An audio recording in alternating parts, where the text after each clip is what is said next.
जैसे भोजन में अनुकूल भोजन बन जाए या प्रतिकूल भोजन बन जाए, तो जो धीर व्यक्ति है उसको नहीं देखेगा, वो अनुकूल में भी ये नहीं कहेगा, हालांकि व्यवहार की दृष्टि से कह भी देते हैं ऐसे भोजन को जो है अच्छा कहना ही चाहिए, इसलिए साधुओं को खिलाने वाले बड़े परेशान हो जाते हैं कि कहेंगे कि इनको पता ही नहीं चलता, बाकी के लिए नमक है या नहीं नमक है, नमक है तो भी ठीक है, नहीं है तो भी ठीक है, तो बोलते ही नहीं। और फिर दूसरों को पास तो कहते हैं कि इसमें तो नमक ही नहीं है, तो कहते उन्होंने तो बोला ही नहीं कुछ। तो उनके लिए चाहे नमक थोड़ा ज़्यादा डाल दो या कम, लोग कहेंगे नहीं, कहेंगे ठीक है बहुत बढ़िया, नमक ज़्यादा भी होगा तो भी कह देंगे बहुत बढ़िया, बहुत स्वादिष्ट भोजन था, मिर्च ज़्यादा हो जाए तो भी बहुत स्वादिष्ट भोजन, नहीं है तो भी कहना ही पड़ता है, नहीं तो बनाने वाला दुखी हो जाएगा। तो उनसे वो जो है उसके सामने किसी प्रिय भोजन आ जाए, रबड़ी रसगुल्ला रसमलाई और कुछ भी आ जाए, और ना या तो रूखा सूखा आ जाए या उसके विपरीत जो उसको इष्ट नहीं है ऐसे भोजन आ जाए, तो भी उसके लिए कोई आग्रह नहीं है, दोनों ही उसके लिए स्वीकार है। तो इस प्रकार प्रिय और अप्रिय दोनों ही चीजों में जो सम हो गया, सम नहीं हुआ तो भी सम करने का प्रयत्न किया जाता है। ऐसा नहीं समझना चाहिए कि जो नहीं बोल रहा है सबकी समत्व स्थिति आ गई, समत्व का प्रयास करना पड़ता है। कभी कभी समता की स्थिति नहीं होती तो भी शास्त्र ने कहा है घबराना नहीं है, सहन करो, तो सहन करते हैं, अंदर से अच्छा नहीं लगता लेकिन फिर भी भोजन करते हैं। तो ऐसे करते करते एक स्थिति ऐसी आ जाती है कि अंदर ही नहीं कुछ उठता, कोई उसके प्रति भावना ही नहीं आती, समान ही है।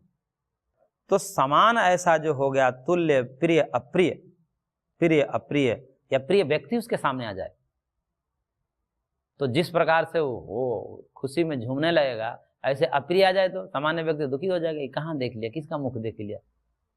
तो जैसे ये तो चेहरे से पता चल जाता है कि उसके सामने यदि उसका शत्रु आ जाए, तो यदि दोनों में किसी प्रकार से वैर भाव है या दोनों सामने आ जाए, किसी सभा में आ जाए, किसी मंच पर आ जाए, संयोग से कहीं इकट्ठा हो जाए, तब एक दूसरे के भाव देखना, चेहरे से पता चल जाएगा कि वो उसको सहन नहीं कर पाएगा। वो यदि उसको मंच मिल जाए, मान लीजिए मंच मिल जाए और माइक से बोल रहा है और उसका शत्रु वही बैठा है, उसका चेहरा देखिए, वो उसको सहन, उस शब्द को सहन नहीं कर पाएगा, क्या बोल रहा है, किसका शब्द सुनना पड़ रहा है मेरे को। लेकिन यदि गुणातीत व्यक्ति होगा, उसके सामने नास्तिक भी बोलने लगे और भगवान को गाली देने लगे, तो भी उसको विकार नहीं आएगा, कोई विकार नहीं आएगा। समान रूप से आता है, प्रारंभ में तो आता है कि भाई ये व्यक्ति क्यों नास्तिक है, क्यों भगवान को गाली दे रहा है, ऐसा नहीं देना चाहिए, धर्म को गाली देना, भगवान को गाली देना, ऐसा ठीक नहीं है, विकार आता है, क्रोध आता है। और इस साधुओं में या सज्जन व्यक्तियों में क्रोध आता है, उनको देखकर बड़ा उनका कष्ट होता है, ये क्यों ऐसा कर रहे हैं, रोष आता है। लेकिन जो गुणातीत व्यक्ति होगा उसको रोष नहीं आएगा, शांत रहेगा। तो इस प्रकार से जो है, जो तुल्य प्रिय और अप्रिय है, तुल्य प्रिय अप्रिय, यानी कि प्रिय और अप्रिय में जो समान है, तुल्य मतलब समान। और दूसरी बात करें कि तुल्य निंदात्म संस्तुति ही, आत्मनिंदा और आत्म संस्तुति, ये दोनों में जो तुल्य है समान है। यानी कि उसको कहीं स्तुति हो गई, कहीं जाता है तो उसको माला डालते हैं, आरती उतारते हैं, कहीं पाव पूजन करते हैं, इस प्रकार से उसको मान मिल जाएगा, सम्मान मिल जाएगा, स्तुति हो जाएगी, अच्छे अच्छे लोग उसको शब्द सुनाएंगे, और कहीं उसको गाली देंगे। क्योंकि कोई भी व्यक्ति जो ऐसा है नहीं कि उसको स्तुति और गाली दोनों न मिली हो, दोनों ही मिलता है। गाली देने वाले भी लोग होते हैं और स्तुति करने वाले भी लोग होते हैं। तो ऐसा सोच करके किसी भी साधक और किसी व्यक्ति को नहीं होना चाहिए कि मैं तो इतना कर्म कर रहा हूँ, धर्म का कर्म, मैंने आज तक किसी को कुछ बिगाड़ा नहीं, हम सबको अच्छा ही सोचे, यथासंभव हमने अच्छा ही प्रयत्न किया, लोगों के दुखों को दूर करने का ही प्रयत्न किया, लेकिन फिर भी हमको लोग गाली क्यों दे रहे हैं। तो फिर उसका कर्मयोग बाधित होता है। जो इस प्रकार के निंदा वचन सुनता है, अपने को गाली सुनता है, तो परेशान हो जाता है, फिर कहता है कि करना ही नहीं, इन लोगों के लिए इतना करो फिर भी इनको गाली ही देना है, तो हम नहीं करेंगे। हम नहीं करेंगे तो उनका क्या बिगड़ेगा, तो बिगड़े हुए लोग हैं ही पहले से, तभी तो गाली दे रहे हैं। उनका तो कुछ नहीं बिगड़ेगा, वो तो बिगाड़ चुके हैं अपने जीवन को, और कहाँ जाएंगे। लेकिन हम अपने कर्म को छोड़कर हम नरक में चले जाएंगे, हमारा कर्म योग बाधित हो जाएगा। इसलिए हमें अपने कर्म को नहीं छोड़ना है, उसकी निंदा हो या गाली हो या किसी प्रकार के कठोर वचन हो, अपमान हो, उन सब को उपेक्षा करके समत्व रहें, दोनों ही स्थितियों में समत्व रहें, दोनों को सहन करें और दोनों में राग द्वेष न करें। तो वो निंदा करने वाले के प्रति भी उसका कोई द्वेष नहीं हुआ, करो भैया, है गाली दो। तो इस प्रकार से निंदा, आत्मनिंदा और आत्म संस्तुति, ये दोनों में जो सम हो गया है, कोई विकार नहीं हो रहा है। स्तुति होने पर भी अंदर विकार आता है, जैसे ये तो सब जांचने योग्य, कोई प्रशंसा करे तो अच्छा लगता है, सामान्य रूप से अच्छा लगता है, कोई प्रशंसा करे तो सबको अच्छा लगता है, किसी की निंदा करे तो सबको बुरा लगता है।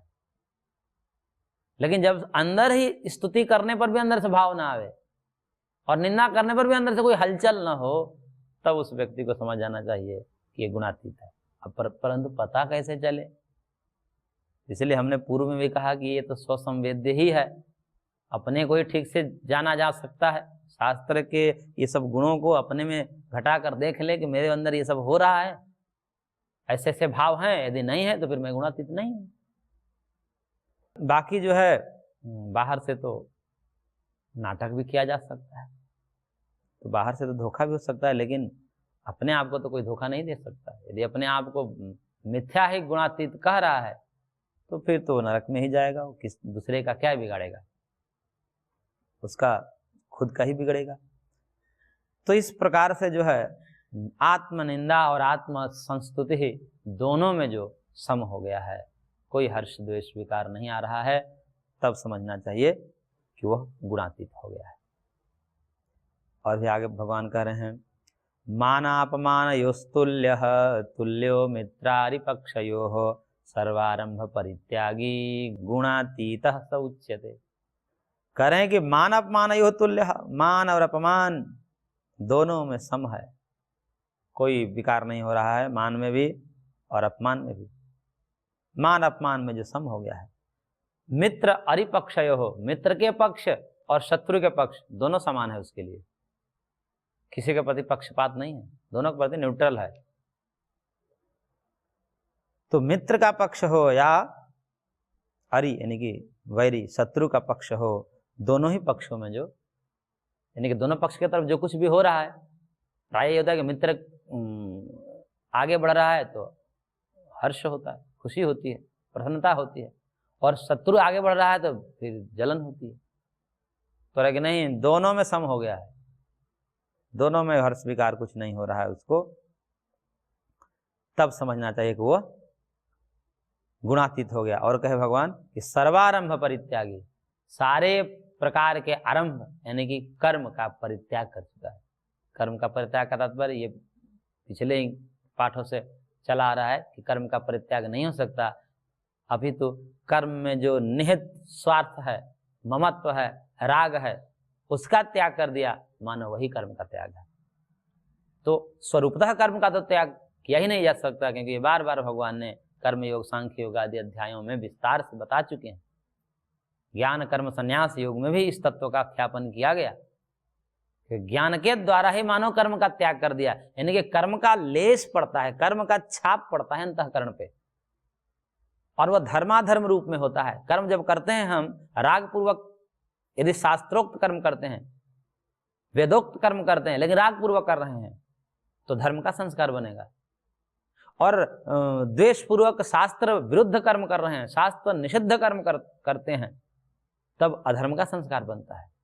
तो ये राग द्वेष से ही धर्माधर्म संस्कार संचित होता है, और राग द्वेष हटा दिया तो कर्म तो हो रहा है, लेकिन कर्म का लेप नहीं बन रहा है, कर्म का छाप, धर्म का संस्कार पड़ नहीं रहा है, तो मानव कुछ कर्म नहीं कर रहा है, मानव कर्म करते हुए कर्म का परित्याग कर चुका है। तो इस प्रकार से सर्वारंभ परित्यागी, सारे प्रकार के आरंभ यानी कि व्यापार कर्म, चाहे शारीरिक हो, वाचिक हो, मानसिक हो, इन सारे प्रकार के कर्मों का त्याग कर चुका, यानी कि उससे ममत्व हटा लिया, उसमें अहंकार नहीं रहा। तो अहंकार न रहने के कारण वह कर्म करते हुए कुछ भी कर्म नहीं कर पा रहा। यही यहाँ पर सर्वारंभ परित्यागी का तात्पर्य है। इसका तात्पर्य ये नहीं समझना चाहिए कि कर्म ही छोड़ दिया जिसने वह गुणातीत है, ऐसा नहीं है। कर्म में निहित जो स्वार्थ है उसका परित्याग कर दिया तो स्वार्थ का परित्याग ही कर्म का परित्याग है, क्योंकि अब कर्म प्रभावित नहीं कर पा रहा है। तब भगवान कह रहे हैं कि गुणातीतः स उच्यते, वह व्यक्ति गुणातीत कहलाता है। तो इस प्रकार से जो दूसरा प्रश्न था अर्जुन का कि कैसा आचरण करता है, तो उसको भगवान यहाँ 3 श्लोकों के द्वारा बताया। अब तीसरा जो प्रश्न था कि यह कैसे प्राप्त करता है, कथम चैतान त्रीन गुणान अतिवर्तते, कि किस प्रकार से, किस साधन से वह ऐसी त्रिगुणातीतावस्था को प्राप्त किया, वह क्या साधन है, वह क्या योग है। तो उसके लिए भगवान कह रहे हैं श्लोक संख्या 26, माम चयोव्यभिचारेण भक्ति योगेन सेवते सगुणान् समतीतैतान् ब्रह्म भूयाय कल्पते। कह रहे हैं भगवान कि यह अव्यभिचारेण भक्ति योगेन, जो अव्यभिचरित भक्ति योग के द्वारा, मयि चानन्य योगेन भक्ति अव्यभिचारिणी वाली जो पूर्व में बात कही गई थी, अव्यभिचारिणी भक्ति यानी कि स्थिर भक्ति, अडिग भक्ति, अचला भक्ति, जो कभी भक्ति डिगे न भगवान से। एक दिन भक्ति हो, दुख में भक्ति शुरू हो गई और सुख जैसे ही आया भगवान को भूल गए, तो ऐसी भक्ति नहीं। कभी तो जगत से भक्ति हो जाती है, प्रीति हो जाती है, दुख जब छाता है तो भगवान की खूब पूजा पाठ होने लगते हैं। जैसे दुख हो जाए तब देखिए मंदिरों पर भीड़ लगना। ये मंदिरों पर भीड़ क्यों लगता है? अधिकतर मंदिरों में प्रीति पूर्वक नहीं, दुखी हैं सब। कोई किसी कर्म से दुखी है, किसी को कुछ पूर्ति नहीं हो रही है, अभाव है, रोग है, वो नाना प्रकार के दुख हैं, इसलिए वो जाते हैं दुख दूर कर दो। आज जब दुख दूर हो जाता है फिर मंदिर पर कोई नहीं जाता, क्योंकि उनको सुख से प्रीति है, भगवान से प्रीति नहीं है। इसलिए इनकी भक्ति क्या होती है? डमाडोल होती है। सुख में संसार से भक्ति बढ़ जाती है, प्रीति बढ़ जाती है, विषयों में प्रीति हो जाती है, और जब वो दुख आता है तब भगवान याद आते हैं, भगवान का भजन पूजन चलने लगता है। और जैसे सब कुछ ठीक चल रहा है, सब कुछ शांति है घर में, तो फिर व्यक्ति को लगता है कि इसमें भगवान का क्या रोल है, हमारे कर्म ऐसे हैं कि हम शांत हैं, फिर भगवान याद नहीं आते।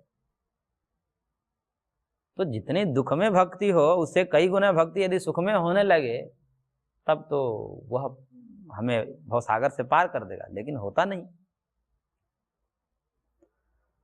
तो इस प्रकार से जो अचला भक्ति है, अव्यभिचारेण भक्ति योगेन, किस भक्ति योग के द्वारा? तो भक्ति योग के द्वारा। वह भक्ति योग कैसा है? अव्यभिचारेण भक्ति योगेन, यानी कि विचलित न होने वाली भक्ति योग। तो वह भक्ति योग जो कभी विचलित न हो, भगवान से कभी प्रीति हटती नहीं है। एक बार जुड़ जाए भगवान से कनेक्शन, एक बार तार जुड़ जाए हृदय का, तब वो तार जो है कहीं और न जाए। यदि जाए भी तो भगवत भाव से ही जाए। जगत में रहना है, कर्मयोगी को जगत में रहना पड़ता है, घर परिवार संसार में रहना पड़ता है। तो कहे कि भगवान से प्रीति करें तो फिर सबसे प्रीति करें क्या? जैसे एक से प्रीति होती है तो अन्य से क्या होगी? या तो उसके प्रति उपेक्षा भाव होगा, या प्रीति का अभाव होगा तो प्रीति का अभाव अप्रीति होगा क्या? तो नहीं, ऐसा भी नहीं होगा। भगवान से जो प्रीति कर लिया वो सबसे प्रीति करेगा ही। क्यों? क्योंकि भगवान को सब भूतों का अंतरात्मा मानता है। भगवान को केवल मंदिर में या केवल हमारे हृदय में ऐसा नहीं। ईश्वर सर्वभूतानां हृदय से अर्जुन तिष्ठति, तो सब भूतों के अंदर विद्यमान है। अंतर बहिष्य भूतानां अचरम चरमेव च, ये जो कहा पूर्व में कि वह समस्त भूतों के अंदर बाहर व्याप्त है, अंतर्यामी है, सर्वभूतांतरात्मा है। ऐसे सर्वभूतांतरात्मा परमेश्वर को जो भक्ति करता है, उनसे प्रीति करता है, तो वह सबसे प्रीति किए बिना नहीं रह सकता। और भगवान से तो भक्ति करता है और मंदिरों में और खूब रोता है जा करके, और यहाँ पर आकर के घर में क्लेश मचाता है, तो कह रहे हैं कि कोई भक्ति है। कि भगवान की भक्ति की जहां बात आती है सुन करके रोना तो आता है, परंतु जैसे उसके प्रतिकूल कोई कर्मकांड हो जाए, क्रिया हो जाए किसी के द्वारा, घर परिवार के द्वारा, तो वो वहाँ बखेड़ा खड़ा कर देता है। तो कह रहे हैं कि ऐसा भी नहीं होना चाहिए। अरे मान लीजिए कोई ध्यान में बैठा है और ध्यान में बैठा है बेचारा, और तब तक बालक ने थाली गिरा दी या पत्नी ने थाली गिरा दी, आवाज आई, और फिर वहाँ ध्यान से उठ करके अब गुस्सा हो गया पत्नी पर या बच्चे पर कि तुम लोग परेशान करके रखे हो। तो कहेगा अरे वो भी तो भगवान ही है, भगवान ही गिरा रहे हैं। तो सब समझ लो कि भगवान ही कर रहे हैं, उनके अंदर भी भगवान है। हो सकता है कि भगवान तुम्हें परीक्षा ले रहे हैं कि तुम इनसे बाधित हो रहे हो कि नहीं हो रहे हो। तो सब भगवान ही करे तो स्थिर रहो ना, तो उसमें भी विचलित जो नहीं होता इस प्रकार से। तो एक जगह वहां प्रीति हो रही है और दूसरी जगह प्रीति हो रही है, द्वेष हो रहा है, क्रोध आ रहा है, तो ये समझना चाहिए भक्ति अभी पुष्ट नहीं हुई है। भक्ति का स्वरूप ये नहीं है, क्योंकि अभी त्रिगुणातीत की अवस्था नहीं आई है। तो ऐसे में भी जो घबराता नहीं है, सब कुछ हो रहा है, सब कुछ चल रहा है, स्थिति ऐसी हो जाए कि सब हल्ला कर रहे हैं, सब जगह बैंड बाजा बज रहे हैं, उधर बारात आई है और वहीं वो बैठ करके पूजा कर ले रहा है बगल में घर में, और कोई द्वेष नहीं है। बच्चे शोर मचाए हुए हैं उसके घर में, छोटे छोटे बच्चे हैं, शोर मचाए हुए हैं, और फिर भी बैठ करके ध्यान कर रहा है भगवान को। क्यों? तो तेरा भगवान ही सब रूप में खेल रहे हैं, तो क्या दिक्कत है? भगवान ही किलकारियां कर रहे हैं, भगवान ही खेल रहे हैं, मस्ती कर रहे हैं, तो भगवान की प्रसन्नता है, तो हमें क्यों दुख होना है? तो इस रूप में जो देखता है तो फिर वो क्रोध नहीं करेगा, वो किसी से द्वेष नहीं करेगा। तत्र को मोह का शोक एकत्व अनुपस्थित, जिसको उपनिषद ने कहा कि उसको भी शोक मोह नहीं होगा। जो एकत्व को देखता है, सब में भगवान को देखता है, वो किससे द्वेष करेगा? तो इसलिए जो है उसकी भक्ति नहीं डिगेगी, और उसकी भक्ति को कोई डवाडोल कर भी नहीं सकता। इस प्रकार की जिसकी भावना दृढ़ हो गई, ये तो बताया जाता है, शास्त्र में बताया जाता है, वो भावना यदि दृढ़ हो जाए, हम उसको स्वीकार कर ले, शास्त्र की बताई हुई बातों को हमारे अंदर बैठ जाए बातें। कभी कभी शास्त्र बताते तो हैं लेकिन बातें बैठती नहीं है। वो यदि बैठ जाए कि सब भूतों में परमेश्वर ही है, सबके अंदर भगवान है, सब भगवान से ही चल रहा है, तो जो कुछ भी हो रहा है सब भगवान ही करें, फिर क्या दिक्कत? फिर भगवान से प्रेम है हमें, तो फिर सब जीवों से प्रेम होगा ही। तो इसलिए जो है ऐसी अव्यभिचारी भक्ति के द्वारा, भक्ति योग के द्वारा जो सेवते अर्थात भजते, मेरा भजन करता है, तब भगवान कह रहे हैं कि उसको क्या समझना चाहिए कि स एतान गुणान समतीत्य ब्रह्मभूयाय कल्पते। तब वह इस प्रकार से समस्त गुणों का अतिक्रमण करके ब्रह्म भूयाय कल्पते, यानी कि मेरे स्वरूप को प्राप्त कर जाता है, मेरे ही को प्राप्त, मद भाव को प्राप्त कर जाता है, मेरे को ही वो प्राप्त करता है, ऐसा समझना चाहिए। वो मेरे यानी कि ब्रह्म को प्राप्त होने के लिए वह योग्य बन जाता है, वह ब्रह्म साक्षात्कार के योग्य बन गया, ब्रह्म भूयाय कल्पते, उसमें समर्थ हो गया, यानी कि अब वह ब्रह्म को प्राप्त ही हो जाएगा, इसमें कोई संदेह नहीं है। तो इस प्रकार से जो अव्यभिचारिणी भक्ति योग को यहाँ पर भगवान ने बल दिया कि ज्ञान ठीक है, कर्म भी ठीक है, ज्ञान पूर्वक कर्म करना है, लेकिन ज्ञान पूर्वक कर्म करने से कभी कभी निरस्ता आ जाती है। उस व्यक्ति के पास जाकर के ऐसा लगता है ये तो कुछ समझ ही नहीं रहा है, ये तो ऐसे हल्के में ले रहा है, ये तो विरक्त है, इनको ये तो ऐसे उसको उसके लिए कठोर शब्द का प्रयोग करते हैं समाज में, निर्मोही है, तो कोई भाव ही नहीं है, तो उससे व्यक्ति डरने लगते हैं। लेकिन जब उसके अंदर भक्ति का प्रवेश होता है, ज्ञान भी है, कर्म भी है, उसके साथ भक्ति जुड़ गई, तो अब प्रीति भी करने लगेगा सबसे। और जब सबसे प्रीति करने लगेगा तो सब उसके तरफ आकर्षित होते हैं। नहीं तो लोग कहते हैं कि इन साधुओं के पास मत जाना, नहीं तो ये जो है बिगाड़ देते हैं, तो कोई भाव ही नहीं होता। और वही जो भक्त होते हैं, भक्त प्रकृति के साधु होते हैं, साधु भी कई प्रकार के होते हैं, केवल ज्ञान में रहते हैं, तो ज्ञान तो कभी भी गिरा सकता है व्यक्ति को, ज्ञान से पतित लोग भी देखे गए हैं, लेकिन वो ज्ञान के साथ भक्ति हो, भगवान के प्रति प्रीति हो, तब वह जो है किसी से द्वेष नहीं करता, और तब वह जो है ब्रह्म की प्राप्ति में समर्थ होता है, यानी कि बिना प्रीति के भगवत प्रीति का ज्ञान जो है वह निरसी है, रूखा ज्ञान है। और वास्तव में ज्ञान आएगा तो भक्ति आ ही जाती है, ऐसी बात नहीं है कि वो आएगी नहीं, वो व्यक्ति या तो ज्ञान का दंभ कर रहा है, ज्ञान का दिखावा करने से फिर नहीं चलता काम।